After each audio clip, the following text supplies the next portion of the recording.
Doctor साहब, गुज़श्ता 2 बरस में वफाक और सूबों ने गंदम की सरकारी खरीदारी, स्पोर्ट प्राइस और मार्केट मदाखलत कम करने की पॉलिसी अपनाई, जिसे IMF प्रोग्राम के तहत भी आगे बढ़ाया गया। आप इस बुनियादी तब्दीली को किस हद तक दुरुस्त समझते हैं और क्या मौजूदा कीमतों में तकरीबन 75% इजाफे को डी रेगुलेशन की नाकामी समझना दुरुस्त होगा या फिर दरअसल पुराने निज़ाम की खराबियों का यह नतीजा है? बिस्मिल्लाहिर्रहमानिर्रहीम, thank you for inviting me in your show. देखिए जी, पाकिस्तान ने जब IMF के साथ मुआहदा किया तो उसने एक रिटर्न एश्योरेंस भी दी कि पाकिस्तान वीट और शुगर केन की जो ऑपरेशंस हैं, जो प्राइसेस फिक्स करते हैं, उसको तकरीबन डी रेगुलेट कर देगा, ऑलमोस्ट ख़त्म कर देगी हुकूमत अपनी इंटरवेंशन। ना किसी किस्म की सपोर्ट प्राइसेस होंगी, ना गवर्नमेंट प्रोक्योरमेंट करेगी और ना ही इसमें कोई मुदाखलत करेगी।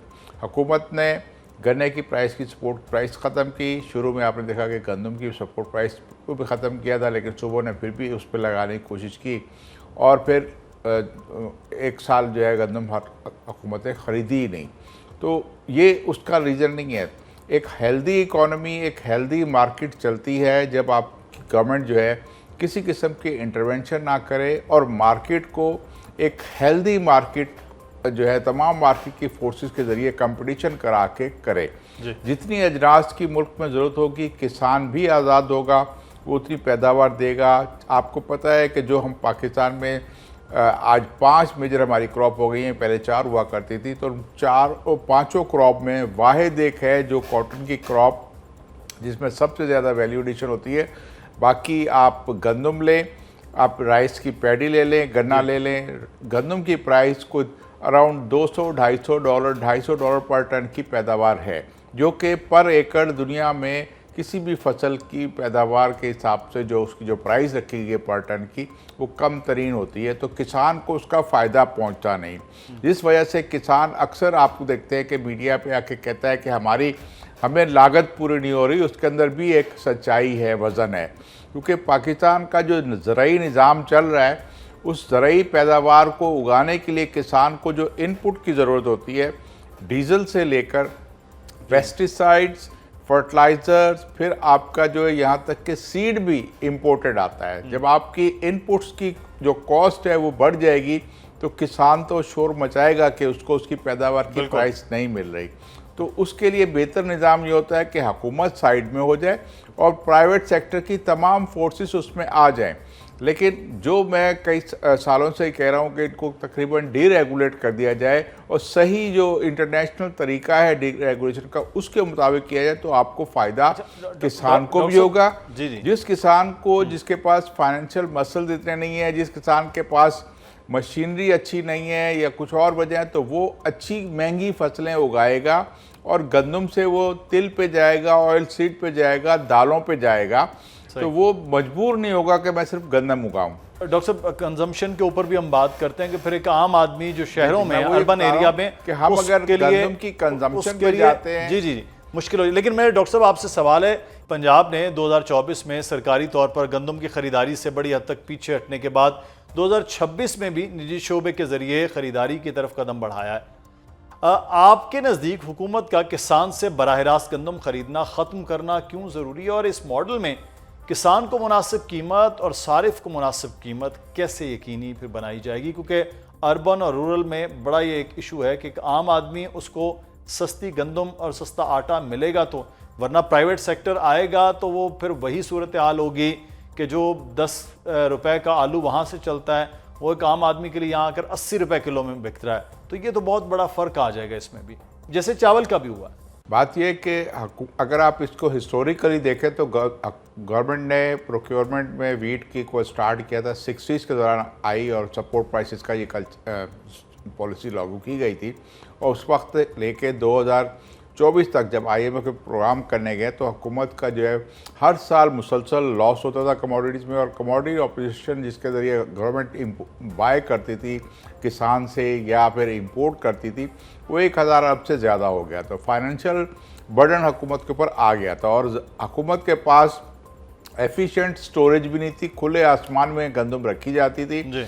और 2024-25 में 2023-24 में जो गंदम गवर्नमेंट ने इंपोर्ट की उस बड़ी क्वांटिटी में $1 अरब से ज़्यादा की जब गंदम आ गई, शॉर्टेज ना होने के वजूद की शॉर्टेज नहीं थी फिर भी गंदम आ गई, तो वो गंदम गोदामों में रखी रह गई। तो अब हमारी हुकूमत के पास ना तो स्टोरेज फैसिलिटी अवेलेबल थी, ना ही उनके पास फाइनेंशियल कैपेसिटी थी कि वो किसानों से ख़रीद सकते। और एग्रीमेंट हम कर चुके थे IMF से कि हम इसकी ख़त्म कर देंगे, तो वो ज़रूरी था। अब रहा कि किसान को लागत नहीं मिल रही और अर्बन जो मज़दूर है उसको सस्ती रोटी नहीं मिल रही, तो उसकी बुनियादी वजह यह है कि इसमें एक बहुत बड़ी क्रॉप है ये।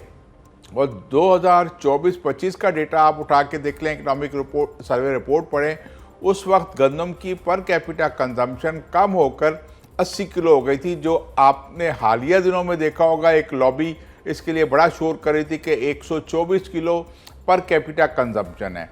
जो खेल बनाया जाता है शॉर्टेज का, वो मुल्क में जो पैदावार हुई है उसको कम बताया जाता है और कंजम्पशन को एग्जैजरेटली बढ़ा के बताया जाता है ताकि गैप बड़ा आए, और गैप बड़ा दिखाएंगे तभी आके होल्डर ज़ख़ीरा अंदोज़ी करते हैं, और जब ज़ख़ीरा अंदोज़ी होती है तो आर्टिफिशियल शॉर्टेज हो जाती है। सही आपने देखा कि अभी जो 24-25 का इकोनॉमिक डेटा आया है उसमें 80 किलो से कम होकर 70 किलो पे आ गई। लोगों की आमदनी कम हो रही है, उनके अखराजात में इजाफा हो रहा है, और उन्होंने अपना कट जो लगाया है, क्योंकि उनको दूसरे अखराजात भी पूरे करने होते हैं, तो उन्होंने अपनी ग़िज़ाई अजनास पे कम किया। एक और वजह ये थी कि जब आपके पाकिस्तान में अगर आप देखेंगे एक डेटा आया है कि डायबिटीज़ आपके को 30 मिलियन से ज़्यादा हो चुके हैं, तो उनकी कंजम्पशन भी कम हो गई, सबकी कंजम्पशन कम हो गई। लेकिन क्योंकि कार्टेल जो है वीट का और फ्लावर का, जो बेनिफिशियरी अल्टीमेट बेनिफिशियरी है वो वीट होल्डर्स और वीट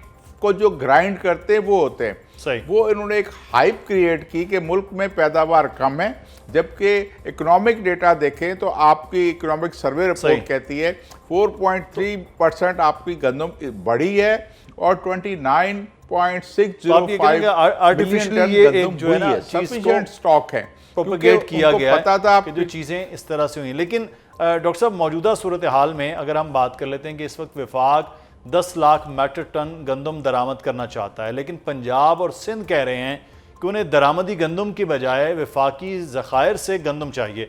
अगर हुकूमत ख़रीदारी से निकल रही है तो क्या जो स्ट्रेटेजिक रिज़र्व भी हुकूमत को रखना चाहिए, और कितना ज़ख़ीरा फूड सिक्योरिटी के लिए ज़रूरी होता है? IMF की हालिया सिफारिश भी जो ये थी कि वो थी स्ट्रेटेजिक रिज़र्व बरकरार रखने, लेकिन इसको जो प्रोक्योरमेंट है वो प्राइवेट सेक्टर के ज़रिए वो की जाए, इंटरनेशनल मार्केट लिंक प्राइसेस पर करने की तरफ होना चाहिए। IMF का जोर इस पे नहीं था कि स्ट्रेटेजिक रिजर्व रखने चाहिए, हुकूमत ने इसरार किया कि हमें स्ट्रेटेजिक रिजर्व रखने की इजाज़त दी जाए, तो वो उन्होंने अलाउ कर दिया। स्ट्रेटेजिक रिजर्व उस ज़माने में रखे जाते थे जब कहत हुआ करती थी। अब दुनिया स्ट्रेटेजिक रिजर्व या स्टॉक पाइल्स का एक डेफिनेशन चेंज करके एक मॉडर्न स्मार्ट स्टॉक पाइल पर चली गई है, क्योंकि गंदम अगर आप इंपोर्ट करते हो तो हुकूमत का पैसा लगा, बेनिफिशियरी आ गए फ्लावर मिल, वो सस्ती गंदम सब्सिडाइज रेट पे लेकर मार्केट में फिर उसका मैदा बना के पिज़्ज़ा बिस्किट वालों को बेचते हैं, और उसमें से 2.5 नंबर आटा बहुत कम निकलता है 100 किलो गंदम को ग्राइंड करने से। तो आवाम को उसका कभी फ़ायदा नहीं पहुंचा, लेकिन मिल वालों ने कई मिलें लगा ली उसके अंदर। तो ये पॉलिसी की एक ख़राबी थी। अब आपको ये देखें ना कि आप अगर इस तरह से एक मैकेनिज्म बना लें, जिसको मैंने बाकायदा आर्टिकल्स लिखे हैं कि स्मार्ट स्टॉक पाइल पॉलिसी ये है कि इंपोर्टर, एक्सपोर्टर, ट्रेडर, मिलर, इन सब को आप कहें जी ठीक है आप गंदम खरीद सकते हो। अगर आपने एक्सपोर्ट करनी है तो एक्सपोर्टर जितनी क्वांटिटी एक्सपोर्ट कर रहा है उसका 10% as a stockpile government warehouses में, गवर्नमेंट डेजिग्नेटेड वेयर हाउसेज में रखेगा as a emergency strategic reserve के तौर पे। और अगर इमरजेंसी होती है तो हुकूमत वो स्टॉक उसकी परचेज प्राइस पे ख़रीद सके। ये दुनिया में निज़ाम राइज है, और जहाँ इन मुल्कों में जहाँ पर ये है वहाँ बड़ी कामयाबी से स्टेपल की प्राइसेस नीचे रहती हैं। एक मुल्क है सिंगापुर, छोटा सा मुल्क, आपने देखा होगा, वहाँ का स्टेपल राइस है, वहाँ हुकूमत राइस के स्टॉक्स रखवाती है, लेकिन at the cost of private sector, क्योंकि नफ़ा जो है वो प्राइवेट सेक्टर कमाता है इंपोर्ट करके और फिर बेच के। इसी तरह से यहाँ पर किसान से गंदम ले ली जाती है तो नफ़ा उसका होल्डर ज़ख़ीरा अंदोज़ कमा लेते हैं, और अल्टीमेट बेनिफिशियरी जो है सबसे ज़्यादा मुनाफा वो आटा बेच के लेने वाले होते हैं। जिन्होंने गंदम 85 रुपए की ख़रीदी और 6 महीने के लिए उन्होंने अपने पास स्टॉक रख लिए हैं। अगर आज वो आटा 130-135 रुपए का बेच रहे हैं, 1100 वाला थैला ब्लैक मार्केट में 10 किलो का जो है वो अगर 1250 का बिक रहा है लाहौर में, कराची में वो और उससे महंगा बिक रहा है जिसको 2.5 नंबर आटा कहा जाता है, तो वो एक सरासर ज्यादती है। वो ये देख रहे हैं कि हुकूमत के पास रिजर्व नहीं है तो हम इसको ब्लैकमेल करें, और ये बड़ी हद तक आपने देखा होगा कि मुज़ाकरात पे आपको घुटने टेकने पे मजबूर कर देते हैं। इतना बड़ा स्ट्रॉन्ग कार्टेल बन चुका है। आप अपना ये स्टॉक पॉलिसी इंट्रोड्यूस करा दें, लेकिन डॉक्टर साहब इसमें सवाल ये भी बन रहा है ना, लेकिन प्राइवेट सेक्टर इंपोर्ट करेगा। जो है वो ये कहते हैं कि हुकूमत ने डी रेगुलेशन तो कर दी है, लेकिन उसकी ट्रांजिशन मैकेनिज्म इंपोर्ट और जो स्ट्रेटजी है स्टोरेज के हवाले से वो पॉलिसी वो वजह नहीं है, और ख़ास तौर पर इंटर प्रोविंशियल कोऑर्डिनेशन पहले से तैयार नहीं किए, जिसके बायस एक तरफ किसान को कम कीमत मिली, दूसरी तरफ अब सारफ के लिए गंदम भी महंगी हो रही है। क्या मसला डी रेगुलेशन का तसव्वुर नहीं बल्कि इसके नाकिस इम्प्लीमेंटेशन का है? अगर आपको पॉलिसी दोबारा बनानी हो तो इसमें क्या कौन से इकदाम हैं? अगर हम बात करें कि 3 फौरी इकदाम आप करें तो वो क्या होंगे? देखिए, फौरी इकदाम ये करेंगे कि मैं ये कहूँगा कि हुकूमत इस से निकल जाए, प्राइवेट सेक्टर के लिए इंपोर्ट जो है वीट की खोल दे, और उसके सिर्फ डिसीजन खोलने चाहिए। टैक्स फ्री, क्योंकि अब स्टेपल है, टैक्स फ्री गंदम आप ला सकते हो। आपने उसके ऊपर विदहोल्डिंग टैक्स भी लगाया हुआ है जो कि स्टेपल है, तो स्टेपल को विदहोल्डिंग टैक्स इंपोर्ट स्टेज पे हटा के आप उसके सेल्स पे लेकर आते हैं ना, आपने लगा दिया कि इंपोर्ट स्टेज पे, तो पहला तो वहाँ से आपने ये कर दिया कि एक ह्यूज अमाउंट इकट्ठा हो जाता है। दूसरी बात ये करेगी कि प्राइस फिक्सेशन गंदम की आटे की कोई फिक्स हुकूमत ना करे, इनको मार्केट फोर्सेस के ऊपर छोड़ दे। जब आपस में मिल वाले compete करेंगे तो फिर आटा कराची में सस्ता होगा, पोर्ट से नज़दीक है, पंजाब में सस्ता होगा, और आगे जाके जैसे जैसे कॉस्ट बढ़ेगी ट्रांसपोर्टेशन की तो प्राइस चेंज होगी। तो जिस तरह से आज आपका पेट्रोल की प्राइस डेली चेंज हो रही है, ये मैकेनिज्म भी बेहतर हो जाएगा, आटे का भी प्राइस का जो मैकेनिज्म है वो भी बेहतर हो जाएगा, अल्टीमेटली ग्रोअर को फ़ायदा पहुंचेगा। आज आपकी गंदम का एक बड़ा नफ़ा जो है वो मुनाफा उन ज़ख़ीरा अंदोज़ों ने उठा लिया है आटा महंगा बेच के, और ये फैसला जब हुकूमत नहीं कर रही तो ये अच्छा फैसला है। इसी के हुकूमतें बड़े स्मार्टली बड़ी जिन्स है वो है चावल। सर 2020-21 में जिस बहुत आला दर्जे के चावल जिसकी 150 से 160 रुपए कीमत थी, आज वो तकरीबन 400 के करीब वो आला दर्जे के चावल मिल रहा है। तो इतनी तेज़ी के साथ वहाँ उसकी कीमत बढ़ गई है, वहाँ तो ओपन मार्केट है, तो फिर एक आम आदमी के लिए तो 150 का चावल अगर आज 400 का मिल रहा है तो फिर गंदम भी ऐसी हो जाएगी। अगर आज उसको 200 का थैला मिल रहा है तो उसको ठीक 4 साल के बाद वो 400 का थैला मिलना शुरू हो जाएगा। बहुत अच्छा सवाल किया आपने। देखिए, राइस की हमारी एक वक्त के चावल में अपनी मुकामी वैरायटीज इस्तेमाल होती थी उगाने के लिए, किसान अपना घर में रखा हुआ सीड इस्तेमाल करता था, और उसके बाद से हम अब इम्पोर्टेड सीड पे चले गए। अगर मोटे चावल का बीज इंपोर्टेड होगा तो वो चावल बासमती के सीड से भी महंगा बिक रहा है, उसका सीड जो इंपोर्टेड सीड है, फिर वही इंपोर्टेड वाली कॉस्ट आ जाती है। जब आपकी मुकामी अदारे हैं, काला शाह काकू रिसर्च का अदारा इतना बड़ा है, डोकरी में रिसर्च का इंस्टीट्यूट है, उन अदारों ने क्या कौन सा सीड आपको नया दिया है? क्रॉस बॉर्डर सीड पाकिस्तान में आ रहे हैं। इंडिया एक बायो पायरस जो है टेररिज्म फैला रहा है, वो अपनी इलीगल वैरायटीज़ को पाकिस्तान में बॉर्डर के ज़रिए भेज रहा है। आपका हर आने वाला यात्री अगर 5 किलो धान ले आता है बीज के तौर पे, और वो हर वो बीज यहाँ पे का किसान उगा लेता है तो उसको नुकसान भी होता है, उसको पैसे भी नहीं मिलते। हमारे अदारों ने, रिसर्च अदारों ने सिर्फ तनख्वाहें ली, और वो रिसर्च के जो हेड थे वो वहाँ के चौधरी बन गए। आप विजिट करें किसी भी रिसर्च अदारे का तो आपको लगेगा एक जागीर बनी हुई है। आपको एफिशिएंट सिस्टम लाने के लिए आपको रेगुलेटरी पॉलिसी रखनी थी। आपने चावल की बात की कि महंगा क्यों हुआ, इसीलिए हुआ कि उसके ऊपर आपने रेगुलेटरी पॉलिसी कोई रखी नहीं, उसके ऊपर कोई रेगुलेशन नहीं है, ना उसकी प्राइस फिक्सेशन पे ना आपने कुछ किया, और वो करना भी नहीं चाहिए था। लेकिन एटलीस्ट ये तो चेक करो कि किसान को अगर $300 मिलते हैं पैडी के, और वो चावल मार्केट में अगर 600 रुपये और 500 रुपये किलो मार्केट में आज पैकेट किया हुआ चावल एक्सपोर्टर बेच रहे हैं या ट्रेडर बेच रहे हैं, तो वो इतने बड़े नफ़े पे क्यों बेच रहे हैं? जब मुकामी कंजम्पशन पे, मुकामी सेल पे उसकी चावल की कीमत ज़्यादा मिलेगी तो आपकी एक्सपोर्ट कम होगी। यही एक वजह हुई कि आज सही। पाकिस्तान जो 10 मिलियन टन की पैदावार चावल की रिकॉर्ड पैदावार कर चुका, उसके बावजूद आपकी एक्सपोर्ट कम नहीं हुई, कम हो गई, आधी से ज़्यादा $2 बिलियन के करीब आपकी एक्सपोर्ट हो गई।